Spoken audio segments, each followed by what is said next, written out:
Olá, meus queridos, a graça e a paz do nosso Senhor Jesus Cristo. Vamos dar sequência à nossa série devocional, hoje nos capítulos 22 e 23 de Ezequiel, este livro enigmático, profético, que vai desvelar aqui os pecados de Israel. É isso mesmo, aquele povo estava dando uma de João sem braço, assim, Deus, mas tudo isso que a gente está passando é injusto, o Senhor está derramando a sua ira sobre nós de forma muito desproporcional em relação ao pecado que nós cometemos. E quando eles dizem isso, Deus então vai revelar cada um dos pecados que eles haviam cometido, não apenas naquela época, mas também todos os pecados dos antepassados deles. Claro que eles não iriam pagar por esses pecados, porque a alma que pecar, essa morrerá, nós vimos lá no capítulo 18 isso, mas as consequências de todos esses erros, de anos e anos de idolatria, erros,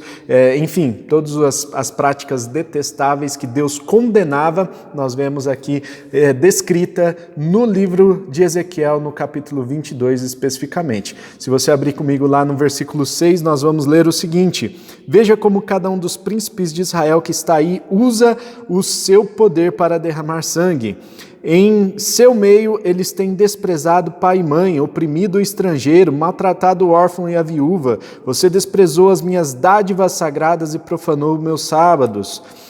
Em seu meio há caluniadores, prontos para derramar sangue. Em seu meio há os que comem nos santuários dos montes e praticam atos lascivos. Em seu meio há aqueles que desonram a cama dos seus pais e aqueles que têm relações com as mulheres nos dias de sua menstruação. Um homem comete adultério com a mulher do seu próximo, outro contamina vergonhosamente a sua nora e outro desonra sua irmã, filha do seu próprio pai. Em seu meio há homens que aceitam suborno para derramar sangue. Você empresta a juros, visando lucro, e obtém ganhos injustos, extorquindo o próximo, e você se esqueceu de mim. Palavra do soberano Senhor. Então Deus vai trazendo luz aqui a cada um dos pecados, já que eles estavam considerando injusta toda aquela ira sendo derramada sobre aquele povo. Deus então vai trazendo luz a cada um dos pecados e falando: puxa, vocês estão dizendo isso, mas olha só, vocês maltratam os órfãos, as viúvas, oprimem os estrangeiros, vocês... Inclusive os líderes, né? Então os príncipes de Israel usam o seu poder para, em vez de cuidar das pessoas, mas eles usavam para maltratar as pessoas, para derramar sangue. Vocês profanaram o sábado, adorando outros deuses, não o Deus de Israel, o Deus verdadeiro. Há caluniadores, tinha muito fofoqueiro já naquela época, não é só hoje, tá? Naquela época também tinha muito fofoqueiro, muita gente que praticava lascívia, então pecados relacionados ao sexo, enfim. Então nós vemos aqui a descrição de cada um dos pecados que o povo cometeu, claro que de forma muito genérica, porque nós vemos aqui que o povo, de uma maneira geral, havia permitido que essas práticas detestáveis entrassem e se tornassem comuns. Esse foi o grande problema. Aquilo que era detestável para Deus acabou se tornando comum. E olha, gente, nós precisamos tomar muito cuidado, porque muita coisa muitos problemas que nós vimos aqui que Israel estava passando, muitos pecados que eles cometeram, a nossa sociedade moderna hoje age como se fosse comum. Então, olha só, nós precisamos colocar as nossas barbas de molho, já que Deus está de olho em tudo que está acontecendo ao nosso redor. E aí Deus vai discorrendo sobre a dispersão que ele faria com aquele povo. Então as tribos seriam separadas, o povo seria disperso por todas as regiões do mundo. Uma parte seria levada para a Babilônia para ser como prisioneiros de guerra, né? Então esse é o chamado exílio babilônico, e assim Deus vai discorrendo sobre todas essas questões. No capítulo 23, nós vemos que Deus usa o exemplo de duas irmãs. E olha só que interessante, ele vai fazer mais uma analogia. Deus gostava de falar com Ezequiel por meio de analogias, de parábolas, né? Então, essas comparações, ele contava uma história para ilustrar, para ter um impacto maior em relação à mensagem que deveria ser profetizada ao povo. Então, Deus vai falar com Ezequiel por meio de duas irmãs, né? É claro que é uma história fictícia, mas essas duas irmãs se chamavam Oholá e Oholibá, né? Então, esses nomes não têm um significado tão profundo aqui para o nosso texto, né? Mas essas duas irmãs representavam então Samaria e Jerusalém. Samaria, o reino do norte, e Jerusalém, o reino do sul. Lembrando que nessa época aqui, o reino do norte já havia sido conquistado. O reino do norte foi conquistado pelos assírios quase 200 anos antes, né? Então cerca de 140, 150 anos antes, o reino do norte já havia sido conquistado e agora Jerusalém estava prestes a ser conquistada. E nós vemos a partir do versículo 5 do capítulo 23, dizendo o seguinte: Olá envolveu-se em prostituição, enquanto ainda era minha, e ela se encheu de cobiça por seus amantes, os assírios, guerreiros vestidos de vermelho, governadores e comandantes, todos eles cavaleiros, jovens e elegantes. Ela se entregou como prostituta toda a elite dos assírios e se contaminou com todos os ídolos de cada homem por ela cobiçado.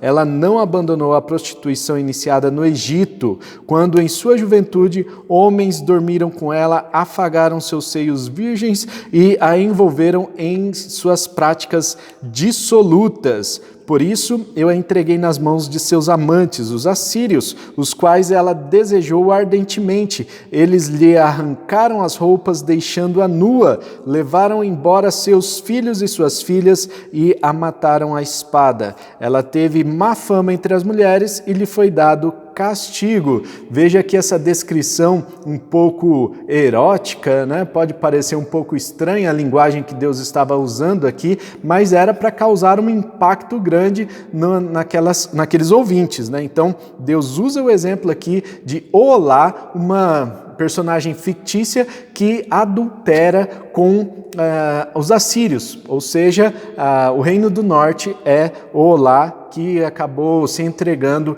para os assírios, foi vencido, foi conquistado pelos assírios, mas aqui o texto usa a figura de linguagem como se eles tivessem, se ela, né, essa Oholá, tivesse adulterado, se entregado aos assírios e cometido prostituição com eles, né? E aí nós vemos no versículo 11 falando do reino do sul, falando sobre Jerusalém, sua irmã Oholibá viu isso. No entanto, em sua cobiça e prostituição, ela foi mais depravada que a irmã.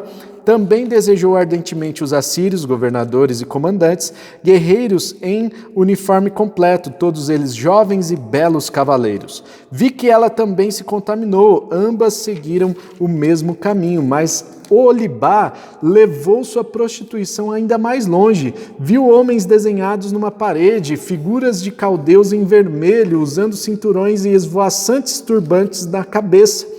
Todos se pareciam com os oficiais responsáveis pelos carros da Babilônia, nativos da Caldeia. Assim que ela os viu, desejou-os ardentemente e lhes mandou mensageiros até a Caldeia. Então os babilônios vieram procurá-la até a cama do amor e em sua cobiça a contaminaram. Depois de haver sido contaminada por eles, ela se afastou deles desgostosa. Então prosseguiu abertamente em sua prostituição e expôs a sua nudez. Eu me afastei dela desgostoso, assim como eu tinha me afastado de sua irmã. Contudo, ela ia se tornando cada vez mais promíscua à medida que se recordava dos dias de sua juventude, quando era prostituta no Egito.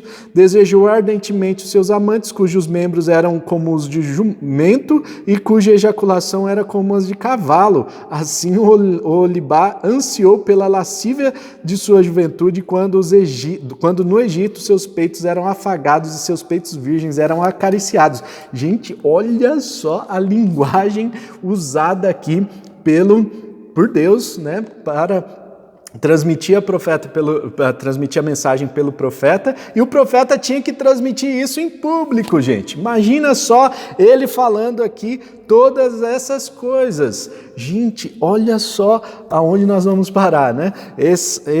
Esta foi a mensagem de Deus, né? Jerusalém, aqui representada pela prostituta Oholibá, irmã da Oholá, que cometeu tantas coisas detestáveis como a outra irmã, e ainda piores, coisas muito piores. Veja só que linguagem aqui impactante que Deus usou para comunicar com o seu povo, uma linguagem que realmente comunicou a verdade, né? Então, para Deus, este povo havia se entregado, adulterado, cobiçado no seu coração estar lá junto com os babilônicos, e por isso a Babilônia, o reino da Babilônia, conquistou Jerusalém e depois tomou todo o reino e, enfim, levou como presos de guerra, prisioneiros de guerra, muita gente, praticamente 1/3 da população, e outros foram dispersos. Enfim, o reino do sul foi praticamente acabado nessa época que Ezequiel estava profetizando. E tudo isso estava prestes a acontecer. E nós vemos aqui Deus comunicando ao povo a iminência desses acontecimentos. Eles precisavam colocar as suas barbas de molho, ficar atentos, porque tudo isso ia acontecer muito em breve. E depois Deus continua relatando aqui o castigo que todo o povo viria a sofrer até o finalzinho do versículo 48, né? Dessa maneira darei fim à lascívia na terra, para que todas as mulheres fiquem advertidas e não imitem vocês. Vocês sofrerão castigo de sua cobiça e as consequências de seus pecados de idolatria, e vocês saberão que eu sou o soberano, o Senhor. Tudo isso aconteceu para que Deus se revelasse como o soberano, o Senhor, aquele que está de olho em tudo que está acontecendo, aquele que é Deus criador de todas as coisas. Ele está vendo o pecado da nação de Israel, e neste momento ele está vendo também todos os pecados que a nossa nação está cometendo, e ele está de olho. Nós precisamos também ficar atentos a isso, vigiar, orar para que não caiamos em tentação e buscar viver uma vida de consagração. Vamos orar? Pai Celestial, muito obrigado pelo dia de hoje, obrigado por este estudo bíblico e obrigado a Deus pela oportunidade que o Senhor nos dá de conhecer a Sua palavra e assim também nos arrepender dos nossos pecados, que possamos assim nos aproximar do Senhor, que a Sua glória seja revelada a cada um de nós e que nós possamos, ó Deus, com tudo isso, ter as nossas vidas transformadas, viver em santidade, viver em consagração. Este é o desejo do nosso coração e que o Senhor nos abençoe em nome de Jesus. Amém e amém.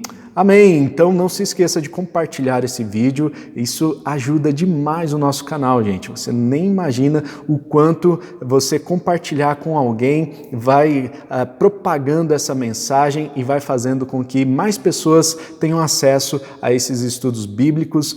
Faz esse trabalho todo que a gente tem para gravar aqui, faz valer a pena, né? A gente estuda um monte, a gente corre atrás de bom conteúdo para poder gravar para vocês, para que bastante gente tenha acesso e a gente possa divulgar a palavra de Deus, disseminar a palavra de Deus, e a gente forma aqui verdadeiros estudiosos, né? Então um exército de pessoas que leem e estudam a palavra de Deus. Amém? Não se esqueça também de se inscrever no nosso canal, assim você fica por dentro de todas as novidades. Você que está assistindo pela primeira vez os nossos vídeos aqui, então se inscreva no canal, ative o sininho. Praticamente todo dia tem um vídeo devocional. Quando não tem vídeo devocional, a gente posta sempre alguma coisinha diferente aí para poder trazer um conteúdo legal, bíblico, um conteúdo cristão para edificação da sua vida, tá certo? Deus abençoe, um forte abraço, tamo junto e tchau!